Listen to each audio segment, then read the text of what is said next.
Your life as every level of the CIA's Black Operations Division.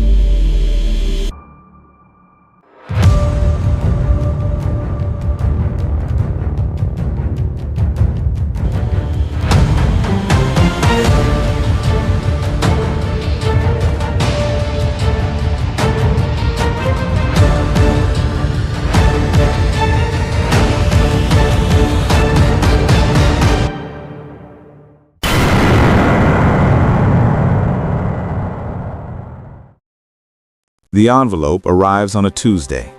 No return address. Your name typed, not handwritten.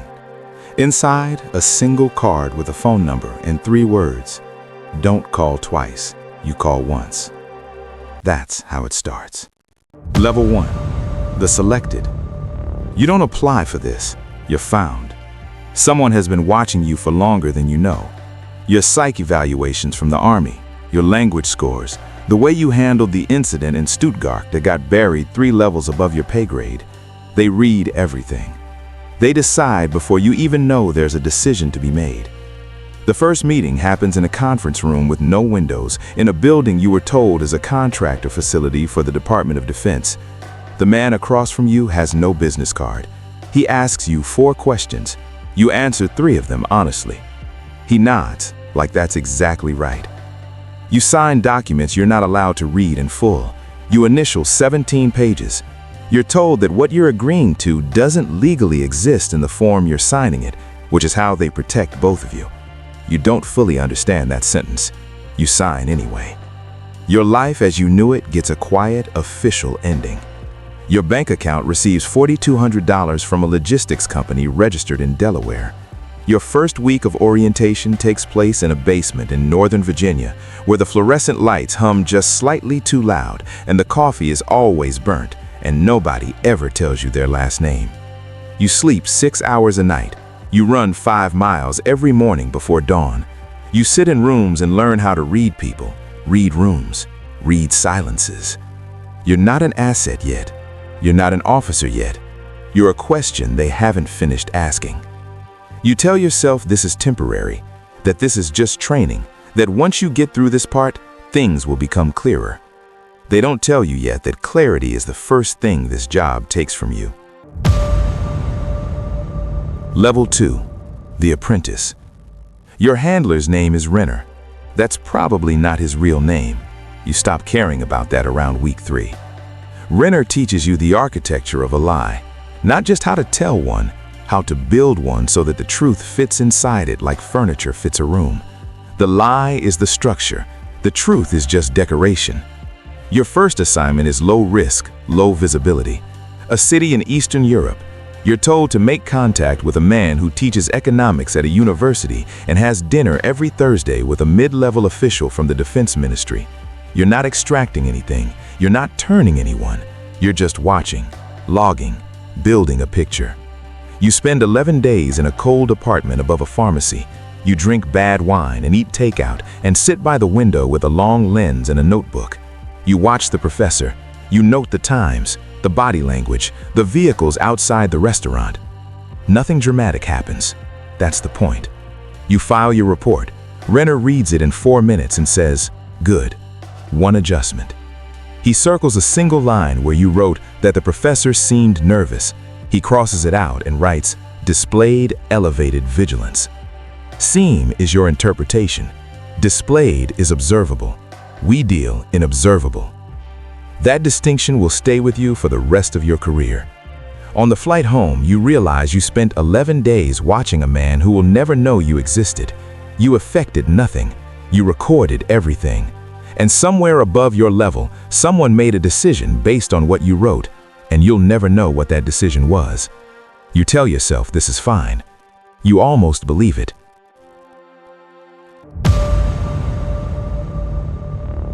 Level 3, the operator. Your cover identity now has a full one. Passport, backstory, professional history, social media presence built over 2 years by a team you've never met. You are, on paper, a regional consultant for an agricultural export firm based in Amsterdam. You've never been to Amsterdam. Your cover has. The work gets physical at level 3. Not violent, not yet, but physical. You're moving: Prague, Ankara, Kuala Lumpur. You carry things across borders that are logged nowhere. You meet people in hotel bars and parking garages, and once, memorably, in the back of a moving train somewhere between Budapest and Vienna, where a man hands you a phone, you read the screen, you hand it back, and you both pretend the other doesn't exist for the remaining 4 hours of the journey. You're good at this. You know you're good because they keep using you. Your personal life has become a managed inconvenience. You have an apartment in DC you see maybe 60 days a year. You have a brother who thinks you work cybersecurity for a private firm. You call him on holidays. He tells you about his kids. You say the right things. You hang up and feel a distance that has nothing to do with geography. The moral math starts at level 3. There's a night in Ankara where you're told an asset you've been cultivating for 4 months has been compromised. You're given a choice. 2 options, outlined clinically by a voice on an encrypted line. Option A protects the network. Option B protects the asset. They are mutually exclusive. You ask how much time you have to decide. You don't, the voice says. You choose option A. You don't sleep well for about 2 weeks. Then you sleep fine. That's the thing nobody tells you. It's not that it stops bothering you. It's that you stop being the kind of person it bothers. The change is so gradual, you only notice it in retrospect. Level 4, the ghost. They stop calling you by your name. Inside the division, you have a designator. 2 letters, 3 numbers. That's you now in every internal communication. The people above you know your face. The people below you don't know you exist. You run 2 assets simultaneously across different theaters. You have a budget of $180,000 per quarter that you allocate without oversight, reporting only results. You have a standing authorization to cross into 4 countries under diplomatic cover and 2 more under commercial cover. You carry 3 phones. 1 is completely clean. 1 has 1 contact. 1 you replace every 6 weeks. The work at level 4 is strategic. You're not executing anymore. You're designing. You build the conditions under which things happen, then other people happen inside those conditions, and then you're already gone. There's a specific kind of power in invisibility that you don't expect. Real power, you've learned, doesn't announce itself. It doesn't need to. The man who walks into a room and commands it is performing. Real power is the man who was already in the room before anyone arrived, and who will still be there after everyone leaves, and who nobody noticed at all. You think about who you were at level 1. The envelope on a Tuesday, the signed forms. You barely recognize that person. You don't grieve him. What you feel instead is something quieter and colder, a professional satisfaction, a precision. You are very good at something very few people can do, and almost no one will ever know that. That's enough. For now. Level 5. The architect. You stop going into the field. This isn't a punishment, it's a promotion. The field is for people who are still learning the terrain. You've mapped more terrain than most officers ever see. Now you sit at the table where the maps get drawn. Your office is on a floor that doesn't appear on the building directory. You have 2 analysts, a liaison to the NSA, and access to a database with a classification level that has no public name. You don't type your own emails. You don't carry your own files. Everything flows through people who are 2 levels below you and who experience you largely as a voice on a phone and a signature at the bottom of a tasking memo. You design operations now, full cycle, from intelligence gap to collection strategy to action to deniability architecture.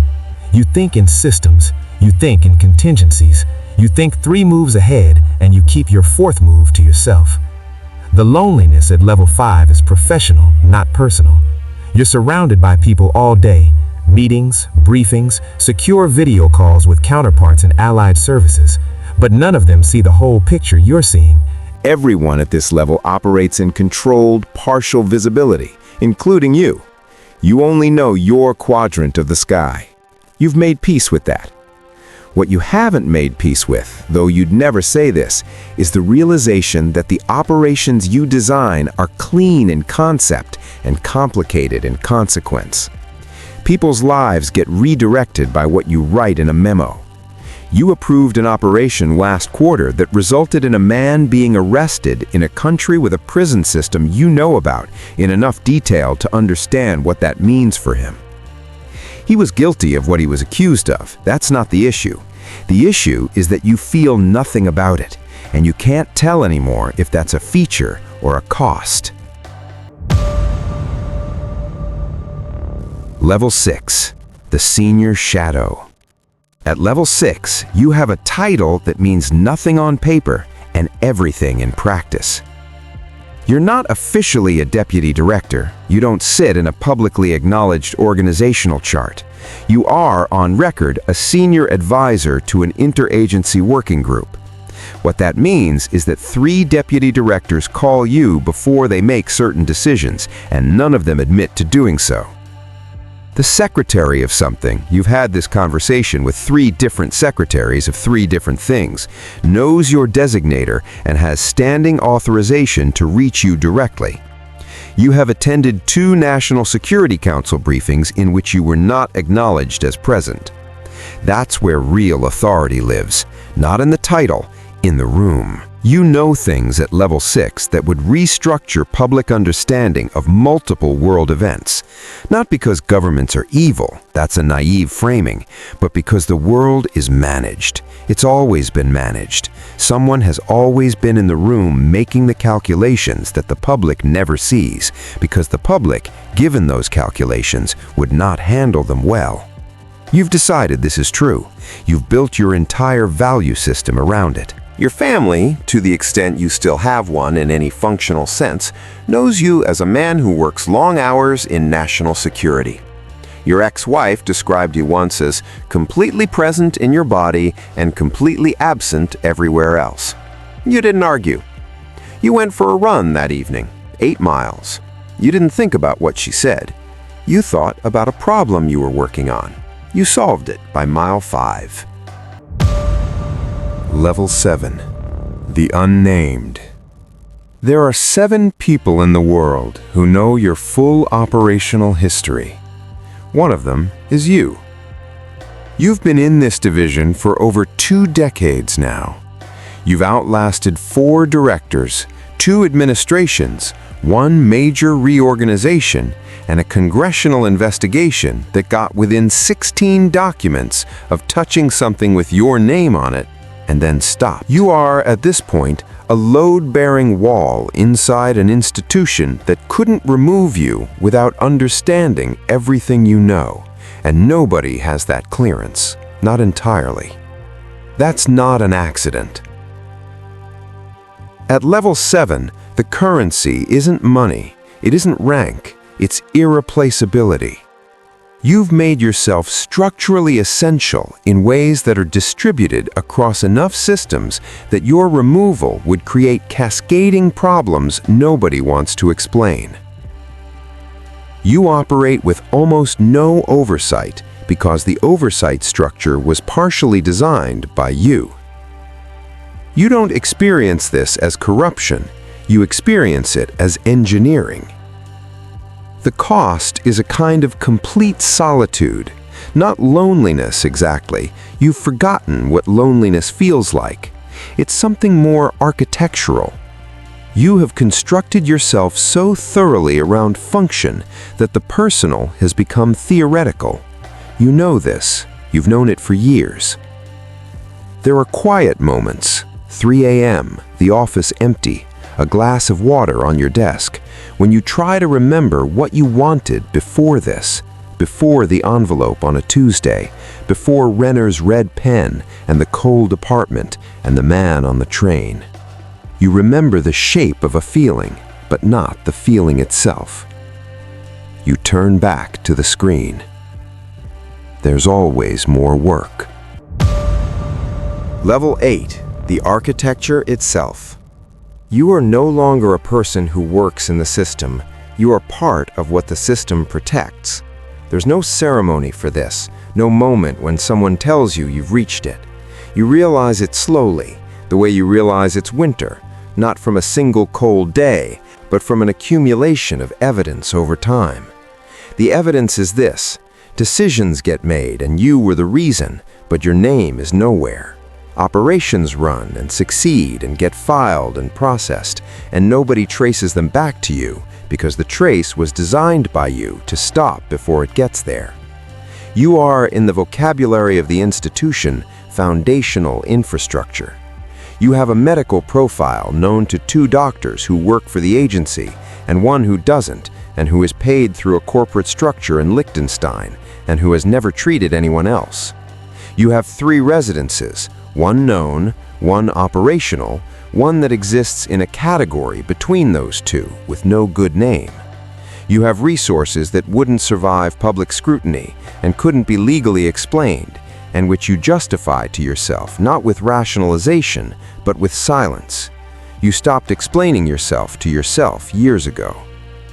What you have at level 8 is perspective. You understand the full machine, not every bolt, but the shape of it, how it sustains itself, how it absorbs people and transforms them and uses them, and when it's finished with them, files them. How it is neither good nor evil, but is simply operational, like weather, like gravity. How the individuals inside it believe they are guiding it when mostly they are being carried. This understanding doesn't make you powerful in the way you imagined power when you were young. It makes you still. The ambition you used to feel is gone. There's nowhere left to go. You are where the going ends. And what you find here is not triumph. It's not satisfaction exactly. It's something closer to the emotional equivalent of a very long exhale. You sit in your known residence on a Wednesday evening. You eat dinner alone. Outside, the city runs its ordinary life at full volume. Inside, you are completely quiet. You have made the world different in ways that are invisible, permanent, and unacknowledgeable. That is what this was always going to cost. You just didn't know the price at the beginning. Nobody ever does. Somewhere tonight, a young officer is in a basement in Northern Virginia. The fluorescent lights hum too loud. The coffee is burnt.